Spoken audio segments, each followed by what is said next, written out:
ဟုတ်ကဲ့ပါတကယ်ချင်းတော့အားလုံးပဲမင်္ဂလာပါဒီနေ့လည်းပန်ကာနောက်တစ်လုံးထပ်ရောက်လာတော့ဗောနော်ကြောင်လည်းဟာတာရီမျိုးစားပဲပန်ကာနည်းနည်းတော့ကြာနေโอเค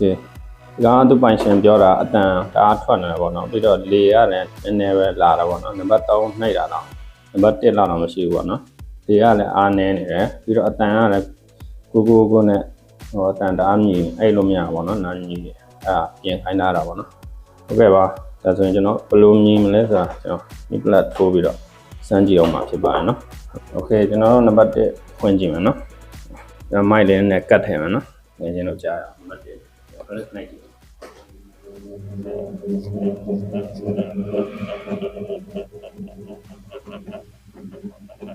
ဒါနံပါတ်1ပေါ့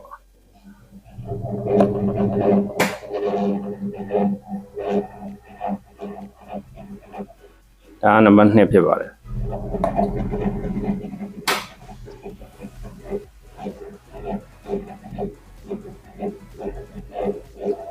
ဒါနံပါတ်3ပါနော်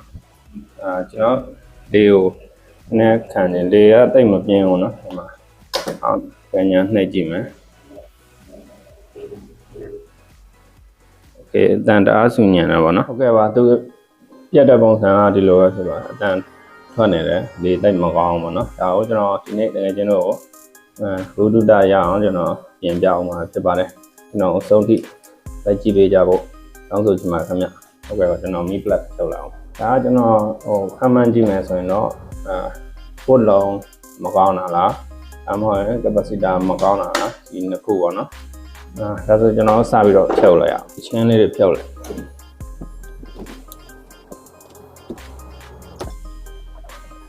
အရွက်ကိုလက်ကြည့်ရပါတော့ဝင်ရိုးတော့တိတ်မကြက်ပါဘူးနော်ဝင်ရိုးတိတ်မကြက်โอเคနောက်ဖြုတ်လိုက်ဒီကောင်ကပဲဒီညာဘက်ကိုလှည့်ပြီးတော့ထုတ်အောင်နော်အရွက်တော်တော်ဖြုတ်အောင်ခံနော်အရွက်ကျွန်တော်ဆွဲလို့မထွက်နောက်အရွက်ကိုဖြုတ်လို့မရအောင်ဖြုတ်အောင်ခက်တယ်ဆိုရင်ကျွန်တော်ဒီလိုတားကြီးမဆွဲထောင်းတော့နော်အရွက်ကွဲသွားလိမ့်မယ်ဒီမှာတန်ကြီးတန်တယ်နော်ကျွန်တော်ဒီတန်ကြီးချွတ်စေးတွေပါရှိရင်ကျွန်တော်ချမ်းထည့်လိုက်ပါမရှိရင်လည်းစီတို့ကတော့နည်းနည်းထည့်ပြီးတော့ချွတ်ကြည့်ပါနော်ကျွန်တော်ဒီတန်ကြီးချွတ်စေးနဲ့ကျွန်တော်ချမ်းကြည့်ပါနည်းနည်းလေးပေါ့နော်ပန်ကာကိုလှဲချလိုက်ဒီဘက်ဖြုတ်လို့မထွက်ရင်ကျွန်တော်ဒီလိုဖြုတ်ပြရတယ်။ပြီးရင်ကျွန်တော်လက်နှစ်ချောင်းကိုအောက်ကနေခံဒီအလဲဝင်ရိုးကျွန်တော်အသာလေးထူချနော်။ရွက်ကိုမထိနေနဲ့နော်။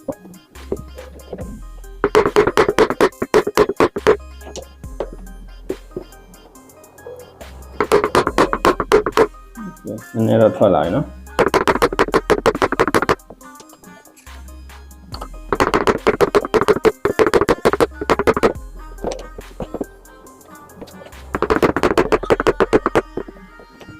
မထွက်ဘူး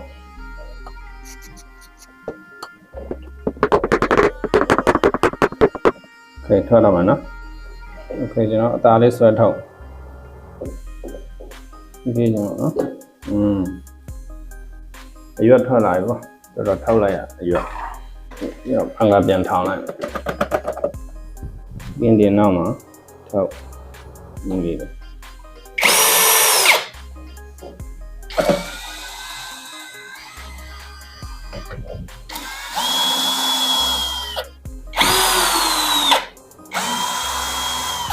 ဟောစပင်တဘောင်ကြည့်ပါစပင်နဲ့ပတ်တယ်တွေ့လားဒီစပင်တွေကိုကျွန်တော်တန့်ရှင်းလုပ်မယ်ဒီဝင်ရိုးပါကျွန်တော်တေချာစီကြောပို့တိုက်ပေးရမယ်နော်ဒါအောင်ဒီကန်အဲကြောင့်ထောက်ကားနဲ့လေးထောက်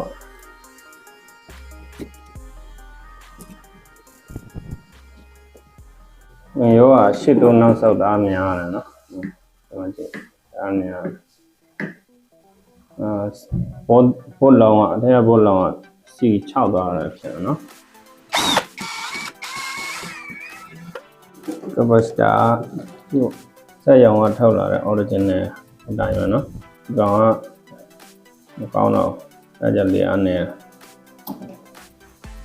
okay ကပတ်စတာကိုဖြုတ်ထုတ်လိုက်နော်ဒီနောက်ကဒီဆက်သွားကြီးအစုံကျွန်တော်ဖြုတ်ထုတ်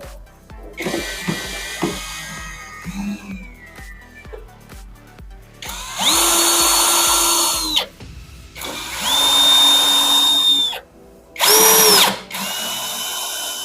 ဒီတိုင်းဆိုကျွန်တော်တို့ကင်ကြည့်လိုက်နော်လှုပ်ကြည့်လိုက်အပေါ်အောင်လှုပ်ကြည့်ပေါ်အောင်လှုပ်တာတိတ်ပြီးတော့မလှုပ်ဘူးပေါ့နော်တိတ်ပြီးတော့မလှုပ်သေးဘူးဆိုတော့ပုတ်လောင်လဲကြမလို့သေးဘူးကျွန်တော်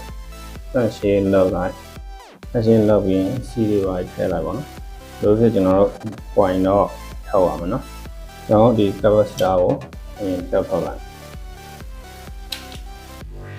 capacitor ဟောင်းပါနော်ဒီကောင်အားရှိတယ်လားမရှိတယ်လားကျွန်တော်စမ်းကြည့်အောင်နော်ကျွန်တော်ပန်းကားကိုလှည့်ချလိုက်ပြီးရင်ဒီပင်ကိုကျွန်တော်ထောက်အောင်ဖြစ်ပါတယ်ပင်ထောက်ရင်ကျွန်တော်ကောင်းလေးနဲ့ခံ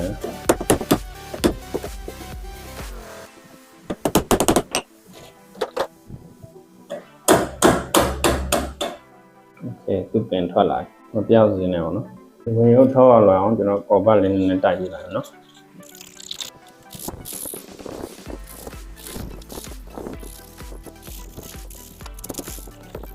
ဒါဆိုရင်အဆင်ပြေပြီပေါ့နော်ပြီးရင်ကျွန်တော်ဒီ point ကိုဖွင့်ရမှာပေါ့နော်ဒီ point ဖွင့်မှထဲက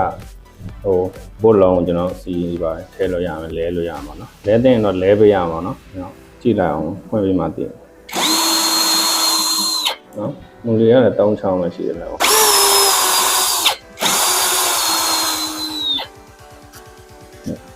တော့မူလီရ3လုံးပဲရှိဒီမှာတစ်လုံးပြောင်းလာနော်โอเคကျွန်တော်ဒါလေးဆက်ထားလိုက်ဘုတ်လုံးကတအားညစ်ပတ်နေနော်ကျွန်တော်ဖြောက်ပြီးတော့စီခံတဲ့ဖောက်ကွင်းနေပါလေကျွန်တော်တို့ပြန်လဲပေးရအောင်။ကျွန်တော်ဝင်ရိုးကိုဒါလေးဆွဲထားလိုက်။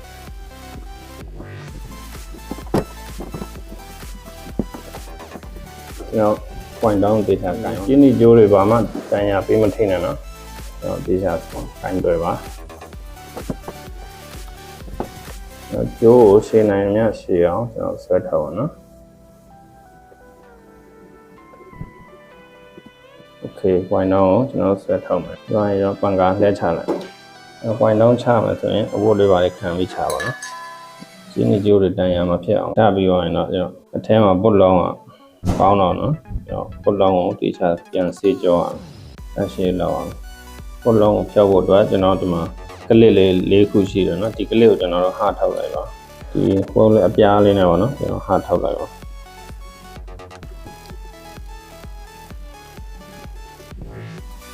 ထွက်ရုံလေးပါနော်ဟာပြီးသွားရင်ကျွန်တော်ဒါလေးပဲထူချလိုက်โอเคဒါဆိုရင်ကျွန်တော်ပုတ်လုံးထွက်လာပြီပါနော်အထဲမှာတံပြားရှိတယ်တံပြားလေးကိုလည်းပြန်ဖြောက်ထားလိုက်မယ်ဒီမှာကြည့်စီလေးတော့6မယ်စီလေးတအား6အောင်လို့နော်ကျွန်တော်စီခံတဲ့ဖောက်ကွင်းလဲရမယ်တေချာပုတ်လုံးကလဲလိုက်ပုတ်လောင်ကရှေ့မှာဝင်ရိုးပါဟိုလည်းနေပုတ်လောင်နဲ့တစ်လဲလိုက်မယ်နော်ပေါ်ပါလေးနဲ့နည်းနည်းလေးပြန်တိုက်ပြီးဒါလေးပေါ့နော်ပြီးတော့ဒီထဲမှာကျွန်တော်တန့်ရှင်းနေလောက်ပြီးတော့ပြန်တောက်လိုက်ဒီထဲကဒီစီခံတဲ့ဖောက်ပွင့်ကိုကျွန်တော်မယူတော့ဘူးနော်ဒီကောင်6နေဘလော့ထုတ်လိုက်ထောက်လိုက်မယ်တေချာလေးတန့်ရှင်းသွားအောင်လုပ်ပြရကျွန်တော်တေချာတန့်ရှင်းမလောက်ရင်ဒီကြီးတွေကပြန်ဝင်ပါတော့နော်ပြန်ဝင်ရင်မကြဘူးပြန်ပုတ်လောင်းနေရောကျွန်တော်ပုတ်လောင်းတစ်လဲလိုက်မယ်ထည့်ဆန်းကြည့်ပါနော်ဒီမှာထည့်လို့အဆင်ပြေလားโอเคဒါဆိုရင်အဆင်ပြေနော်ဒီပုတ်လောင်းဒီကျွန်တော်ထည့်ချလိုက်စီခံတဲ့ဖောက်ဝင်တစ်ကွင်းကျွန်တော်ထည့်ချလိုက်ပြီးတော့ရင်ကျွန်တော်စီဝအောင်ထည့်လိုက်မယ်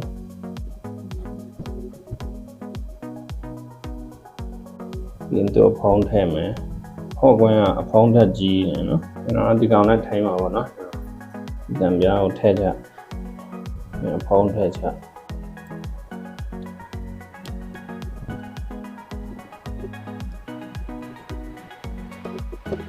โอเคဒီကောင်ကျွန်တော်နည်းနည်းလေးတင်းပေးလိုက်နေပြီးတော့ရင်ကျွန်တော်ကြောင်ပြန်ကောက်ထည့်အောင်နော်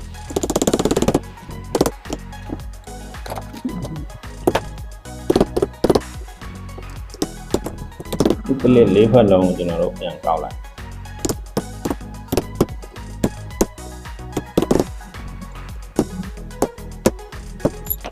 โอเคကျွန်တော်ရိုက်ပြီးသွားရင်တော့ကျွန်တော်ပြန်ဖြောက်လို့ရပြီပေါ့နော် ဘုတ်လောင်းလဲပြီးသွားပြီဆိုတော့ကျွန်တော်ဘန်ကာပြန်ထောင်လိုက်နောက်ကကောင်ကတော့ဘာမှမဖြစ်သေးတော့ကျွန်တော်စီရေးပါထည့်ပြီးတော့လည်းတက်ရှင်းတော့လည်းရပြီပေါ့နော်နောက်ကောင်ကတော့လဲစရာမလိုသေးဘူးနောက်ဝင်ရုပ်လည်းကျွန်တော်ကြည့်ကြည့်ပေါ့နော်ဘာတွေလိုသေးလဲကျွန်တော်ဒီမှာဒီရှေ့မှာတက်ရှင်းနဲ့လောက်ပေးလိုက်ကျွန်တော်ထည့်ကြည့်မှာပေါ့နော်ပြီးရင်ကျွန်တော်ရှင်းနောက်တအားထွက်နေတော့ coin down နဲ့မညီဘူးဖြစ်မှန်တယ် coin down ရဲ့ဒီလောက်အနေထားပဲတော့နေရအောင်နော်ကျွန်တော်ရှေ့မှာ washer ထပ်ကျွန်တော်အနောက်ဖောင်းထည့်ကြည့်ပါကျွန်တော်နောက်ဖောင်းပိတ်ပြီးတော့ကျွန်တော်လှည့်ကြည့်လိုက်နော်စင်ပြေလာလို့ဒီလောက်ဆိုရင်ဒီစင်ပြေသွားပြီဆိုတော့ဒီလေးပြန်ရက်ထည့်လိုက်ဒီက3လုံးပဲရှိတယ်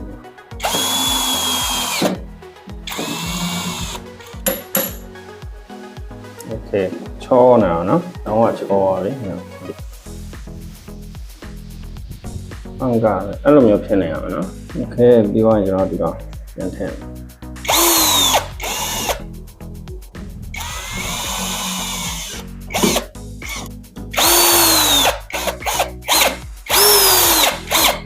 အနောက်ကပြန်ထည့်ပြီးသွားရင်ကျွန်တော် capacitor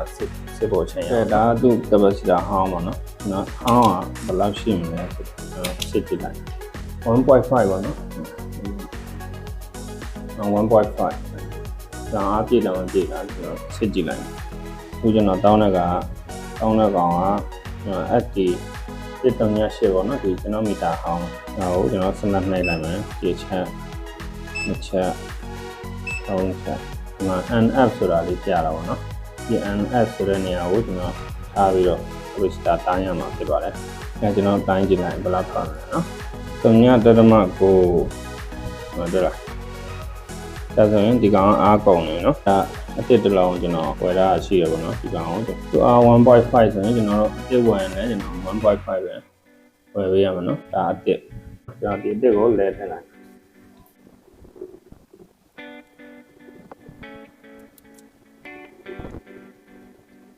capacitor သူ့နေရာကိုပြန်ထားလာတယ်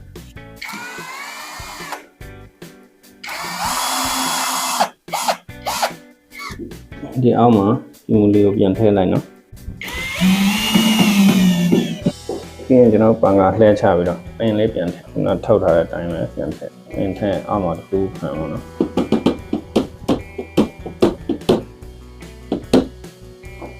โอเคဟိုဘက်ဒီဘက်တစ်ဝက်ချင်းစီပေါ့ကျွန်တော်ကြည့်ချိန်ပြီးတော့ထည့်ပါနော်ပြီးရင်ပြန်ထောင်လိုက်မယ်ကျွန်တော်အကုန်ပြန်ထည့်တော့အချင်းနေပါနော်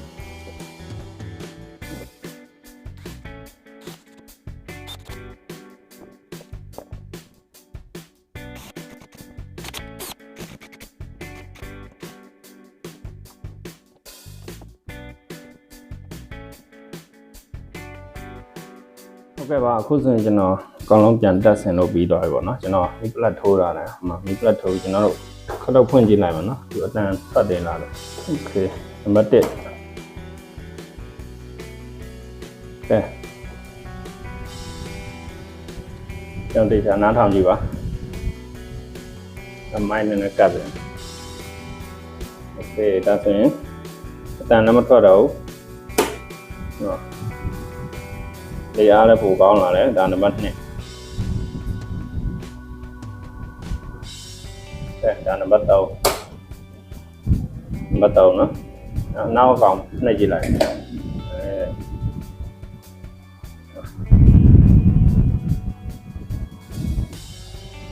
အလောင်းစင်ပြေသွားပြီပေါ့နော်တန်လည်းမထွက်တော့ဘူးလေလည်းကောင်းလာတယ်ကျွန်တော်အဓိကတော့ပြက်တာအဓိကဒီပုတ်လုံးပေါ့နော်ဒါလူတော်တော်များများတော့မသိပါဘူးဟိုပြင်ဖို့လည်းတော့သိမှာပေါ့နော်အဲဒီပုတ်လုံးရှေ့ပုတ်လုံးကျွန်တော်ဒီချာလေးပြန်လောက်ပေးလိုက်ပြီးသွားရင်နောက်က capacitor လေးတစ်လုံးပေါ့နော်ဒီအား capacitor အားရော့နေပုံနေလို့ဒီနေတာဖြစ်ပါတယ်ဟုတ်ကဲ့ပါအခုဆိုရင်စင်ပြေသွားပြီဒါကျွန်တော်သူ့ပိုင်ရှင်ကိုကျွန်တော်ပြန်ပေးလိုက်ပါတော့နော်ဒါပြင်လို့ပြီးသွားပြီဆိုမိတ်ဆွေများသိချင်တာရှိရင်လည်းကျွန်တော်ကို comment မှာမေးလာလို့ရပါနော်ကျွန်တော်အားရသလိုပြန်ဖြေပေးပါတယ်ဟုတ်ကဲ့ပါတကယ်ချင်းတော့ကျွန်တော်အားပေးခဲ့တဲ့စဆုံးအားပေးခဲ့တဲ့တကယ်ချင်းအားလုံးလည်းကျေးဇူးအများကြီးတင်ပါတယ်ခင်ဗျာနောက်ထပ်ဗီဒီယိုမှာပြန်ဆုံကြမှာနော်ကျွန်တော် ကျွန်တော် channel လေးကို subscriber လေးမနှိပ်ရသေးဘူးဆိုရင်လည်းကျွန်တော် subscriber လေးနှိပ်ပြီးတော့ကျွန်တော်ဗီဒီယိုအသစ်တင်တိုင်းသိရဖို့အတွက်ကျွန်တော် notification bell လေးကိုလည်းနှိပ်ထားပေးပါခင်ဗျဟုတ်ကဲ့ပါဒီလိုအများကြီးတင်ပါမယ်ခင်ဗျနောက်ဗီဒီယိုမှာပြန်ဆုံကြမှာနော်